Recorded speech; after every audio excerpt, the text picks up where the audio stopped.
Assalamu alaikum everyone and welcome to another Hausa English class on integrated literature. Darasinmu na yau akan narrative essay ne. Essay, narrative. Narrative shine labari. Tunda shi essay din kala-kala ne.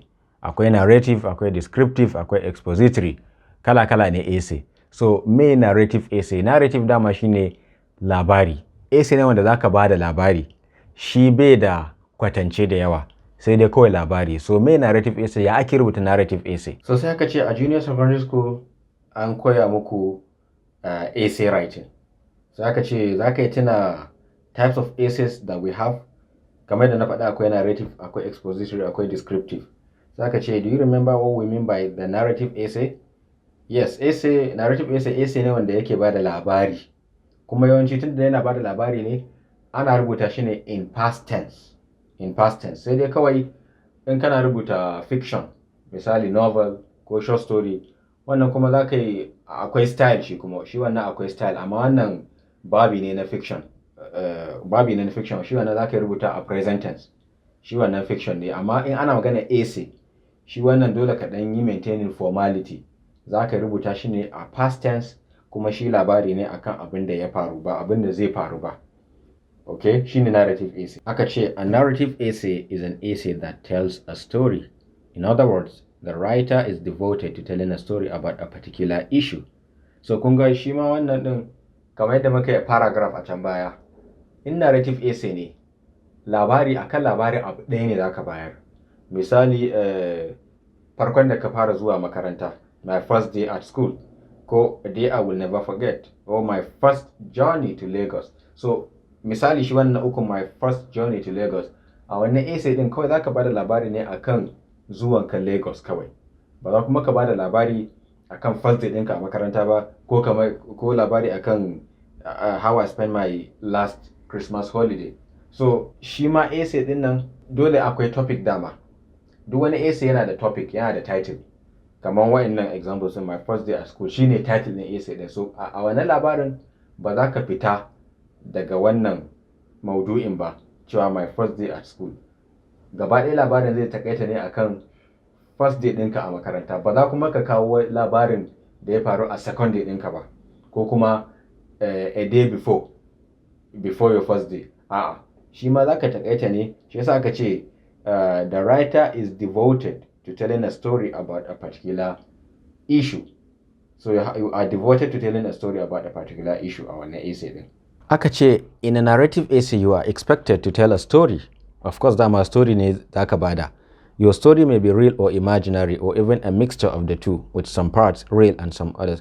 So, shi narrative essay, in aka ce ku rubuta narrative essay, ba dole ne wai sai abin da ya faru da gaske ba.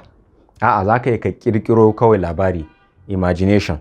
Ba dole ne sai abin da ya faru. In abin da ya faru da gaske ne, wani ba zai samu abin rubutawa ba sosai. So, za ka yi haɗawa da abin da bai faru ba, kawai ka imagination cewa ya faru, ka rubuta. Ko kuma ka haɗa guda biyun. Abin da ya faru da gasken, abin da ya faru da kai da gaske, kuma ka ƙaƙƙara wa'in sabuwa. Wannan ana koya ma kawai iya tunani ne, iya ba da labari. So, abin da ake nufi kenan. Sai aka ce, your overall target is to make your essay interesting to your reader. Wannan shine dama masu rubuce-rubuce littattafai suke yi dama. Dama abin da bai faru ba, fiction ne kawai. To, me rubuta narrative essay ya kunsa? Sai aka ce, every narrative essay involves people. Akwai mutane a ciki, akwai action cewa akwai abin da ya faru, akwai kuma time and places. Dole ne ya zama yaushe labarin ya faru, sannan kuma a ina labarin ya faru. So, the narrative essay tells a story of what happened, why it happened, and where and when it happened. Abin da aka faɗa kenan. It uses description to present vivid mental pictures of scenes and events. So, shi ma a narrative essay za ka yi kwatance, za ka siffanta ko suranta abubuwan da suka faru din a essay din, ba labari kawai za ka bayar ba. Za ka iya ka kawo siffofi da kuma surorin abubuwa, amma labarin shine zai fi yawa a narrative essay. So sai aka ce, so for a good narrative essay, you should ask and find answers to the following questions. So an kana rubuta narrative essay, ka tambayi kanka wa'innan tambayoyin, sannan kuma ka ba kanka ansa a cikin essay din.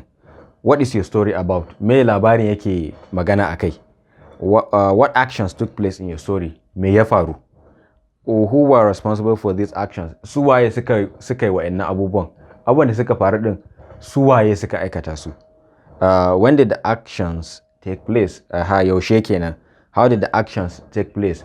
Yaya abubuwan suka faru? What were the consequences of the actions? Me kuma result in action din? Me sakamakon abin da ya faru? Duk wannan zaka faɗe su a cikin essay din. Kuma zaka jero su ne yadda ya zo haka.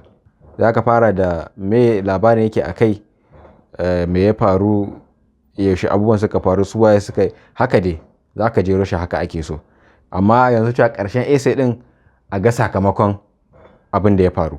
Nan sai aka ɗan kawo misalin narrative essay, aka ce The Policeman and the Taxi Driver. Wannan shine sunan labarin. On my way to school, I took a taxi. It had other passengers in it. Ahead of us was a policeman who had a gun in his right hand and a stick in his left hand, which he raised, telling our driver to stop. The taxi driver wanted to ignore the policeman's order, but was not that smart. So, kuka lura wannan shine misalin narrative essay, yadda ake fara narrative essay. Kuka lura an using past tense. An using past tense kuma akwai 'yan siffofi, 'yan misalai, 'yan surorin wasu da aka bada. Kamar yadda policeman din ya tsaya ya rike bindiga a wannan hannun, ya rike kulki a wancan hannun. So wannan misali ne dai, kawai sample ne aka bada. To sannan kuma ku kalli ƙarshen labarin. On getting to school, I saw my class teacher. He was punishing those who had come late. I was among them, though I knew it was not my fault. I had no choice but to take the punishment. So kun ga wataƙila a labarin wannan policeman din ya tsaye da taxi driver din ya mai tambayoyi har lokacin su ya ɓaci, shi kuma wanda ke bada labarin ya zama cewa yayi latti. So kun ga wannan sakamakon abin da ya faru a labarin ne yasa yayi latti. So haka ake rubuta narrative essay. Abin da ya zo ƙarshe sakamakon abin da ya faru shine. So in ɗalibai suna rubuta irin wannan essay din a WAEC, kar su manta da wa'annan steps din. Me labarin yake akai, su waye suka aikata abin da ya faru, me yasa abin ya faru, a ina ne, yaushe ne, sannan kuma sakamakon shi action din. So insha Allah wannan shine ƙarshen darasin mu akan narrative essay. Sai kuma Allah ya kama darasi na gaba. See you next time.